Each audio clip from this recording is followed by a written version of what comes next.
that life should be a bed of roses, and problems were genuine to withstand. Hardship was a fact of life to thumb your nose at. It always seemed to get the upper hand. But if problems never fell in my direction, would I motivate myself toward something new? Greetings, this is Nan Gill Wilson from Empowering Women Everywhere, and today our guest is Elise Pittelman. She's a multifaceted artist who was educated at Cooper Union, and she received her full scholarship there for studying fine arts, and she now lives in Woodstock, and she's here to tell us about her passion for art and where it's led her. Hi, Louise. Hi. How are you? I'm good. Good. So you're a multifaceted artist. Yes. And you began your work actually in jewelry. Well, I was an artist, ever since I was a very young girl, and then I always had this fascination with glitter and things that sparkled, and I guess the law of attraction jewelry. I found my way into the world of jewelry, and I had a jewelry business with my husband for almost 30 years called Pididdly-Links. We made antique reproduction jewelry, and if you go on eBay now, you can still see. Yeah, I went on eBay before, and I saw some of your pieces. Yeah, and some of them are bringing quite a nice price after being sold again and again and again, and right. Sometimes people would say they're antiques, but they're not. No, and you made them. Yes. And it's called Pididdly-Links. Pididdly-Links. Somehow came out of my last name, which is Pittelman. Uh-huh.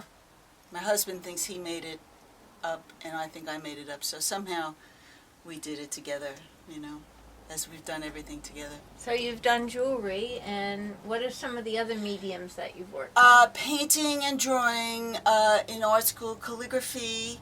After we got out of the jewelry business, I'm also a songwriter, singer-songwriter, so I spent a number of years engaged in writing my songs and trying to, get the songs covered. And then I was doing birdhouses, called bird palaces, that looked very much like the work that I'm doing now. And then I got back into painting. Uh-huh. And then I did chocolate for about 5 years. Okay. I am very conscious about what I eat. So I don't eat sugar. I stopped eating sugar, I guess, about 8 or 9 years ago. And I realized that the only sweet thing that I ever really wanted was chocolate. And so it was about the time that agave was coming into the news, which right. is it's absorbed into... It's made out of the cactus, It's right? made out of, it's from the agave plant. And right. It's low on the glycemic index, so it's absorbed into the body very differently than sugar. It doesn't make your blood sugar level rise. So I said, and I started this little chocolate business. It was called Eat More Chocolate. Chocolate Revolution. Right. And for about 5 years, I took my chocolate at the Kingston Farmers Market. Okay. And I don't do that anymore, but I still make chocolate just for, But you don't sell it. I don't sell it, no. Yeah. It got to a point where I wasn't making much money at it anyway, so. Because it's raw chocolate that I was using. Right.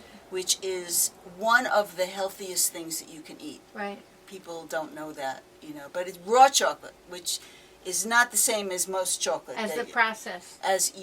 Raw chocolate is never heated above 120 degrees, so it maintains all of its goodness, and it has more antioxidants than any food on the planet, and it's just a food that you should eat every day. And you can get it at the health food store. You can. Yeah. Okay. Yeah. Okay. So with that and coconut oil and cashew butter and Now I'm into, not agave, I'm into coconut palm nectar, which is even better sweetener. So, Okay. so anyway, so that's my chocolate. Right. What do you think about maple syrup? Maple syrup is a wonderful natural sweetener. Right. The thing for me is I'm interested in how is it absorbed into the body, and Right. and maple syrup still raises your blood sugar Okay. when you take it. Same thing as honey. I mean, there's nothing wrong with them, but it depends on what your needs are in Right. terms of what you want to put into your body. And you've been doing the coconut palm. Coconut palm nectar is a really good sweetener. It comes from the coconut palm. Everything that seems to come from the coconut palm tree is just, really good for us. Right. Well, So- I guess people that live in Hawaii eat a lot of coconut palm. Yeah, Yeah. So it's very, very good. it's good stuff, yeah. And they have also the honey from the volcano flowers. I don't know if you know about that. No, There's special honey in Hawaii that comes from the flowers that just first bloom yeah, after the volcano ash goes through. okay. That's supposed to be good for you also. Yeah, well, there's a lot of good stuff growing and all around in this earth, this beautiful earth that we live in. My gardens were going to be on the Woodstock Garden Tour, and so I wanted to get some more decorations. So you do gardens for other people as well. I did. I don't do that anymore. Okay. Because, as I'm getting older, my body can't do all that work, so I save my energy for my own gardens. Right, right. Yeah. Okay, good. And you're right in Woodstock. Yep. Okay. If somebody wants to get in touch with you, how would they? They can, go to my website, Okay. Which is? www.ElisePittleman.com, Okay. and find me there. My email is there, and send me an email. And Cool. All right. So what are you doing now? What are you working on now? I'm working on these crystal assemblages that I call, like my love for sparkle and glitter Right. is ever present. Right. So this one is called Sunrise, and it's done from quartz crystals and That's beautiful. driftwood. Swarovski crystals. Swarovski, makes these beautiful crystals Beautiful, for the yeah. jewelry industry. And there are shells that I collected from Martha's Vineyard, and I just put them together in these assemblages that make me very happy. Because I live there. I Right. live in there. And then when you hold it like this, Right. and you look at it sort of from the side, Right. it's like you could imagine what it might be like to live in there. She's moving out. Like I've moving in. already moved out. She's moving in there. I'm just a figment here. And so, and then this one, Will these hang on the wall? they hang on the too? wall, yeah. I call them wall jewelry. This one is called amethism. Amethism. Yes. Amethism. It's made with amethyst, and when I thought of that name, amethism, Right. it sounded to me like, well, it was an ism, like as a religion, Right. So, and then I said to myself, well, I guess I'm an amethyst. Because you enjoy amethism. Amethism, yeah. You study amethism. I study amethism, yeah. Right. So, yeah, and again, this one's not so three-dimensional, but, you can see that, It looks like almost like an island. yeah, the amethism island. That's where the amethysts go. And then this little one, is called Druzy Time, because these here are called druzy. That's a kind of a quartz that Right. deposits itself on different rocks. And I had these, I have this huge collection of stuff from my jewelry days. And so I had these little old watch faces, and Druzy Time. Druzy time. Druzy Time, yeah. That's it. Yeah, so those are three of them. I had a show recently in Kingston, Okay. at a wonderful gallery called Art Bar in Kingston, and it was a very successful show. I'm still doing a little bit of jewelry. It's like what I'm Uh-huh. wearing Well, that's pretty, here. yeah. So, I'm a happy girl when I'm, like, playing with my crystals and my rhinestones and You things. do paintings also. I do, yes. I've been to Jamaica. My husband and I have gone to Jamaica many, many times. I love Jamaica. And so I had this series of paintings of Jamaica, images of Jamaica. Right. And you can see it on my website for anybody who's interested. I've had numerous shows with those. I've sold a lot of my work in Jamaica and up here. And, the Jamaican people are just so colorful. And it started with, in Jamaica, you've heard of jerk chicken. Yes. Right? Well, in the grill where we go to, jerk chicken is sold on the road in these rigs that the Jamaicans make out of scrap wood, and each one has a name to it. And I was really fascinated with the folk artiness of the rigs themselves, and I started taking photographs of them and then started painting them. So a lot of the images from Jamaica are of the jerk chicken vendors. Okay. And I would, taste the chicken, we'd take pictures, and, we'd have the interaction with the Jamaicans. And the Jamaicans are just, they're like, hearts are open and they're great. So I've, done a lot of portraits.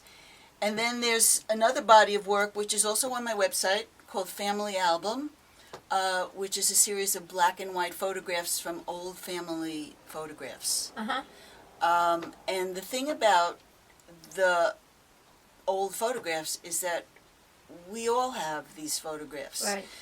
I had a number of shows with these pieces, and each time that, people will come to see them and they go, "That's my uncle."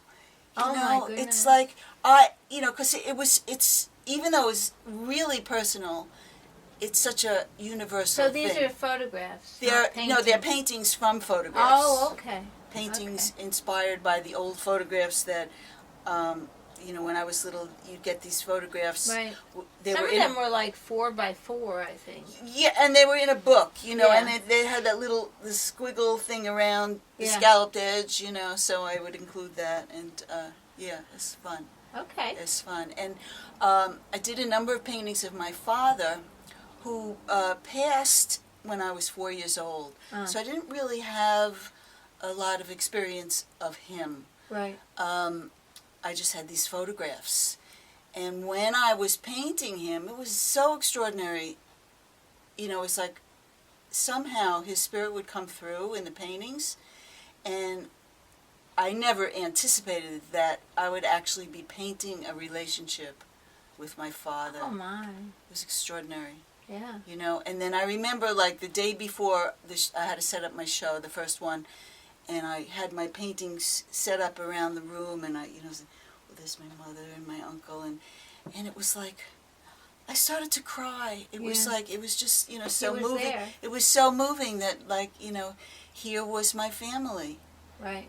Who I had like,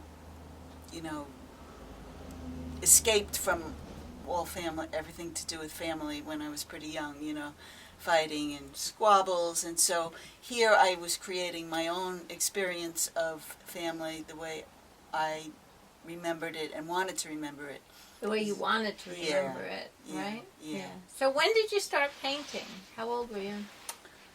Oh, God. In kindergarten. I remember when I went to kindergarten, and they had these easels with the tempera paint, and they started each kid with one color. You could have one color. And I remember all the kids would paint this, it was newsprint, and they would just paint the one color on the whole, it was complete solid color, right? And I remember when I got my color, I did something like, like this, and the teacher was like, "That's what we want to see," And then they gave me more colors, So Then you They graduated. gave me more colors here.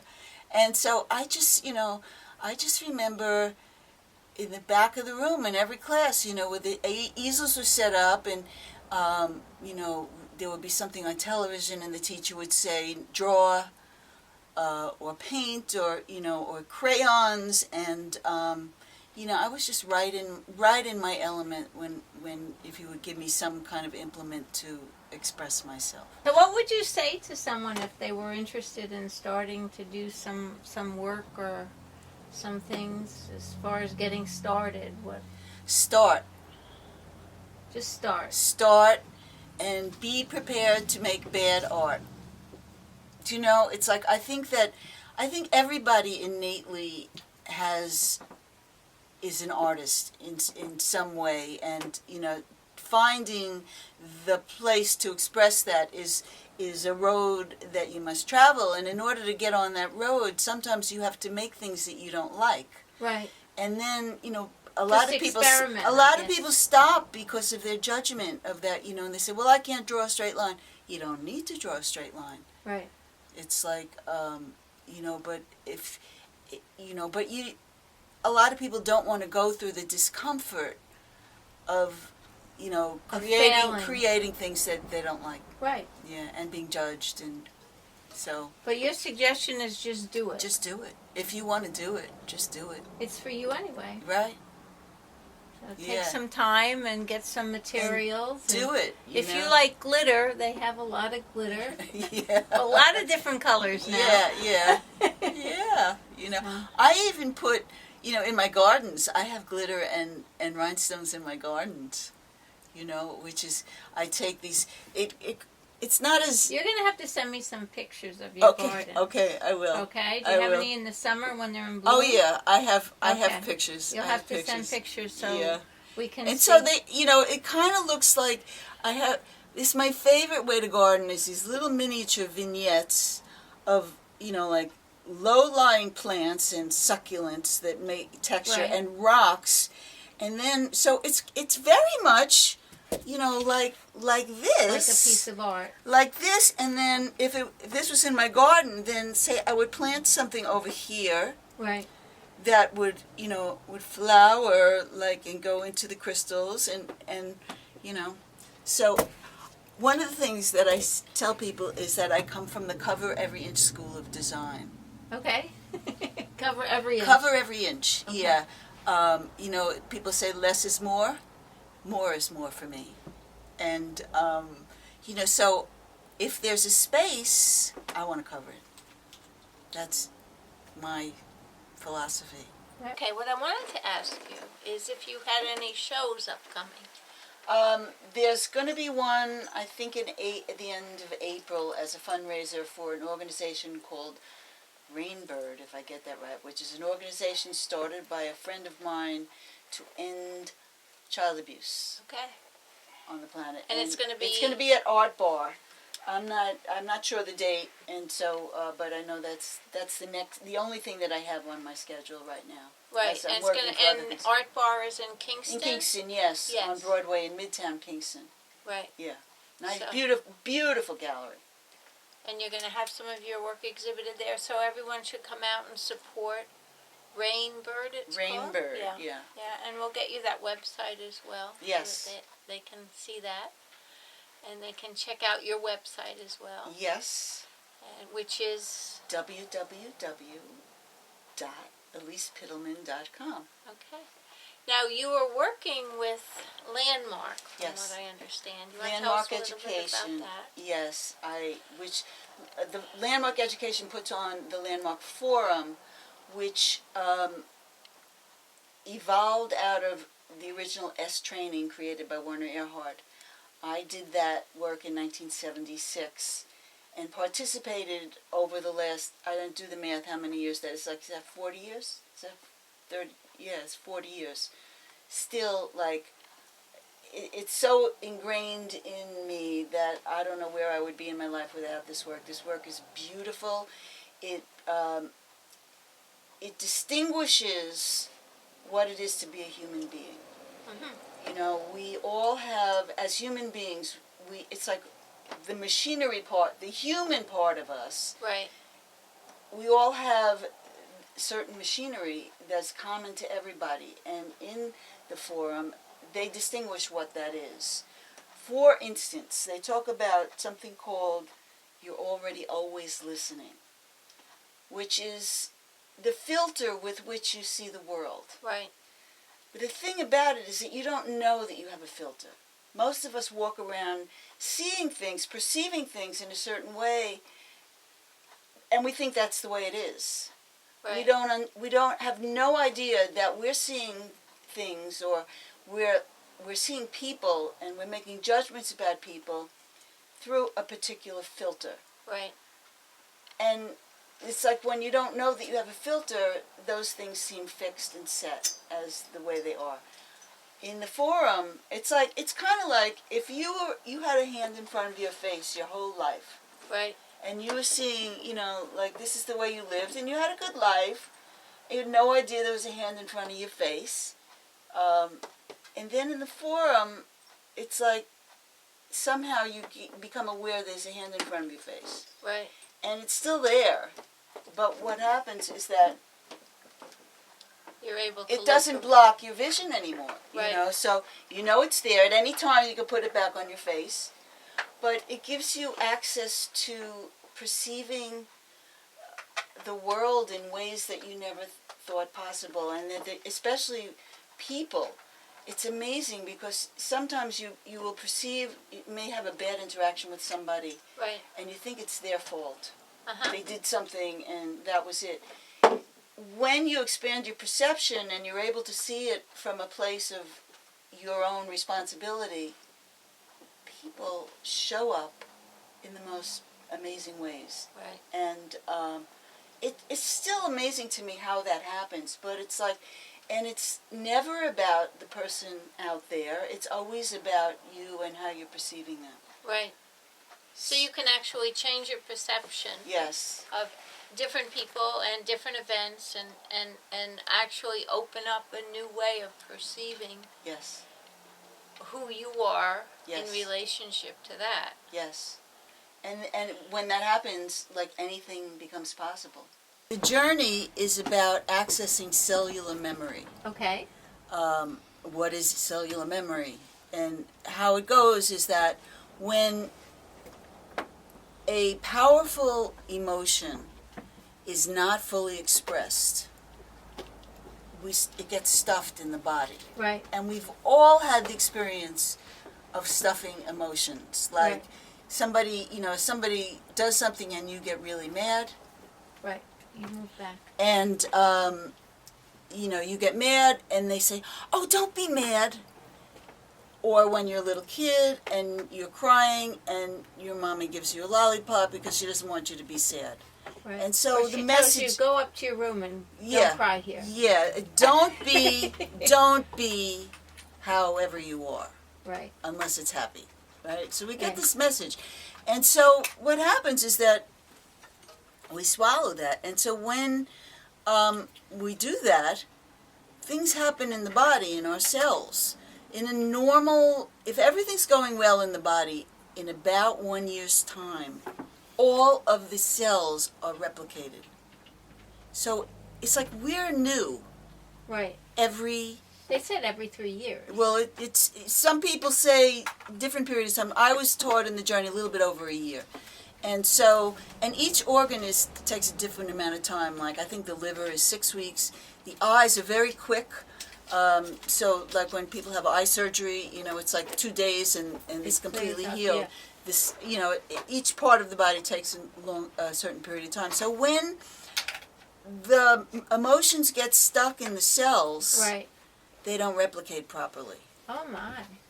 And that can start the dis-ease process. Right. And so what the journey work does, it's a very simple process that allows you to access the cellular memory. It was created by a woman named Brandon Bays, who had a fibroid tumor the size of a basketball. This is her story, the way it was created. And she looked like she was 8 months pregnant. And she was a health nut, a therapist. And so when she got the news that, she Right. found out what was going on, she was devastated, went to the doctor, and the doctor said, it's got to come out. She said, give me a month, or give me 2 months, or whatever it was.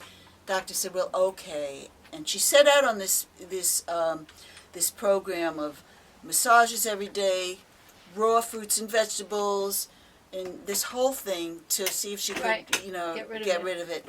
3 weeks in, nothing changed. She was on the massage table, and she just was, in despair Right. that nothing had happened. Right. And she got down on her hands and knees and prayed for guidance. And the guidance that she got led her to a traumatic childhood experience that she had visited many, many times in therapy, but the guidance told her there was something missing. Uh-huh. What was missing, as she found out, was forgiveness. Oh, yeah. So she went back into the experience and she forgave who needed to be forgiven, and then 3 weeks, Her the tumor tumor was gone. Wow. So That's crazy. It How is do you crazy. find out about this? Is there a website? there is a website. Yeah, a friend of mine had given me the TheJourney.com? book. There's a book called The Journey. Yeah, she'd given me the book, and I've had digestive issues for years. So I was like, I'm there. And what happened for me when I did the initial workshop was I was so blown away by the possibility that I saw in this Right. work, that if we're new every year, that means like we could live forever. Yeah. And I love like limitless possibility.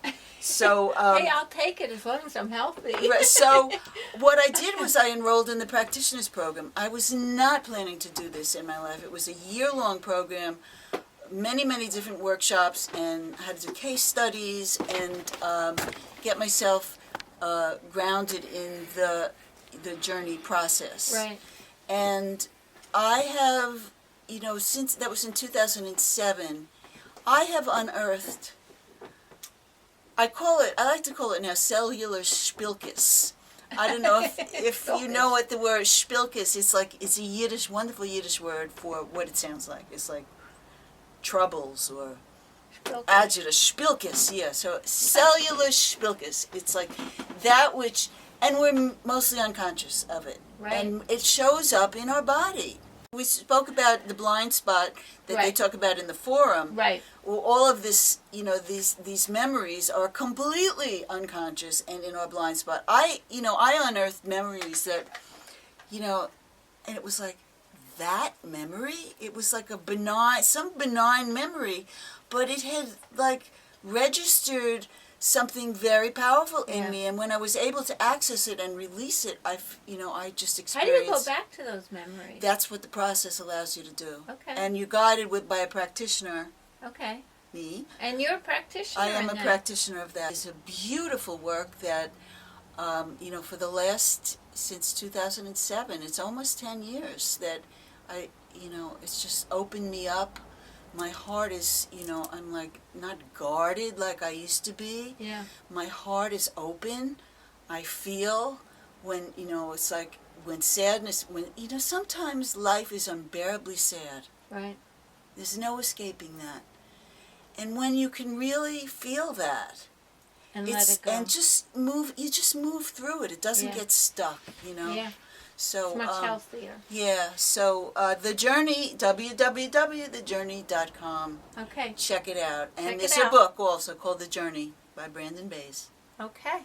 Well, thank you very much. It's been a pleasure speaking with you. I've learned a lot, and I'm sure our guests have, our audience has learned a lot. And thank you so much for coming. It's my pleasure. Thank you for having me. Thank you.